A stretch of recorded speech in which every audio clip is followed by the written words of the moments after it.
Alright, Feliz Navidad, and welcome to the Tribulation, day 228 on 12/28/2011.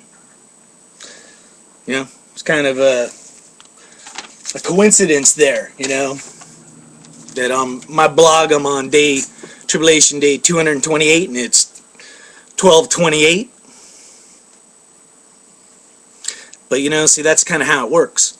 You know, it's one of the things I've been touching on lately, both here and over at Operation End Times, is people looking for signs, people connecting dots, you know, trying to see patterns in things and, you know, say, here's what's happening, you know, or something's happening. But you got to be careful when you're connecting dots. And, you know, the whole numerology thing, you know, it's amazing. You know, like numbers seem to always add up. And if you're looking for numbers, you see numbers.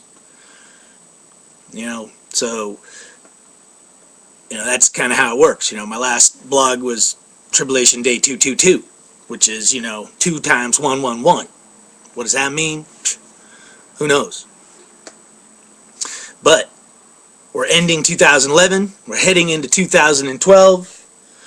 And the world continues to spiral downwards into chaos. And we're heading into a year that promises to deliver more chaos and more change than ever before. So it's time for us all to have a stiff upper lip, put our tribulation hats on, and march forward into the new year. You know, this morning, you know, we still got the ongoing financial crisis, which is not going away. So we got that to look forward to in 2012.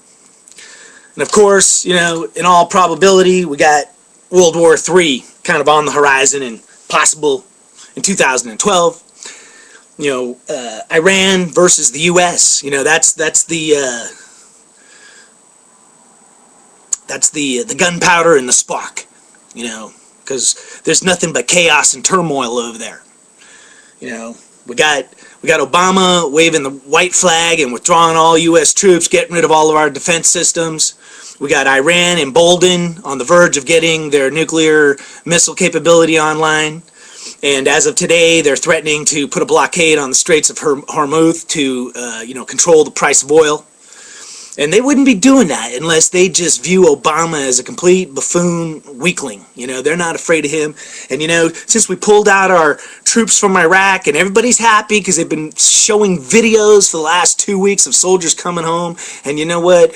That is touching, and I'm glad those soldiers made it home and are with their family members. But that being said, you know, us pulling out of Iraq wasn't a good idea. And all hell's breaking loose in Iraq. You know, Maliki, the prime minister over there, is making deals with Iran. And of course, you know, we had some Christmas Day bombings over there by terrorists. At least over here, you know, nothing crazy happened for Christmas. We just had the normal Christmas Day massacres by some insane Santa Claus dude. I think he killed 6 people, but that's kind of like normal for Christmas for us, you know, as we walk around the neighborhoods staring at all the pretty lights, you know. And of course in Syria, you know, all hell's breaking loose over there with the government crackdown in Assad and people being massacred. And of course the Palestinian situation's not going away either. And you know, the chaos continues. You know, on the news today they're showing people rioting across the United States in the shopping malls. Why? To get their hands on a pair of Air Jordans, because that's where our values are now. People being stomped into the ground, people being shot, all to get a pair of tennis shoes. But you know what? They also showed a bunch of priests fighting over in Bethlehem. It's some supposedly sacred house of worship. It was Greek priests going against Armenian priests, and they were beating each other with brooms and clubs. It's like, hey, good going, guys. You know, like, that really makes us feel good about Bethlehem and whatever house you're in and whatever religion it is you're trying to portray. You know, that's really what Jesus would do. So, you know, the craziness continues, man. You know, all of it coming in 2012.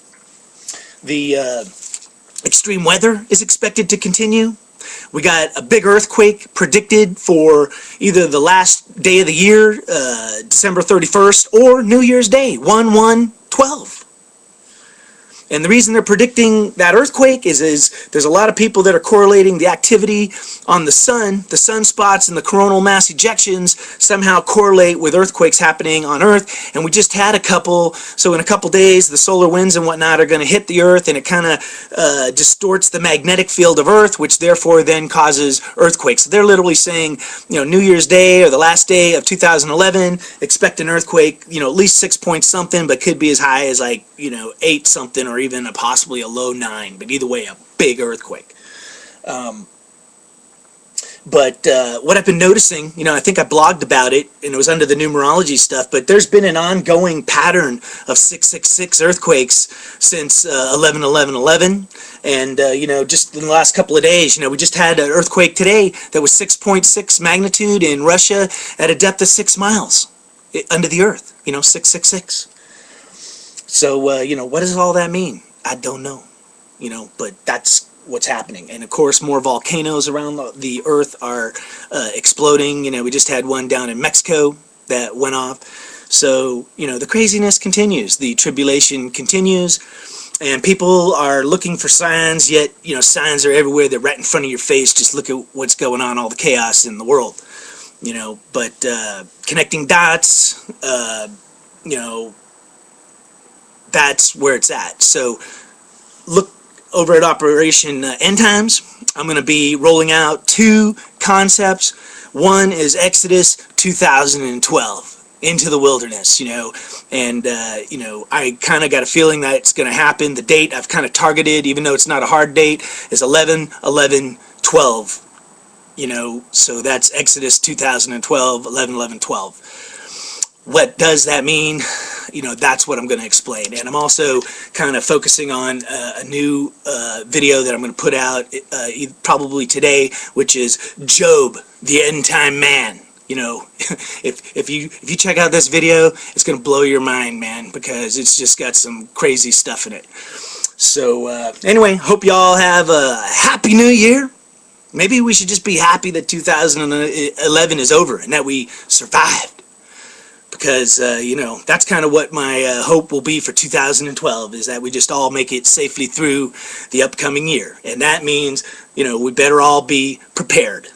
And if you're not prepared, then prepare. Alright, think positive, man. Do something nice for somebody. Give somebody a hug. Keep on rocking.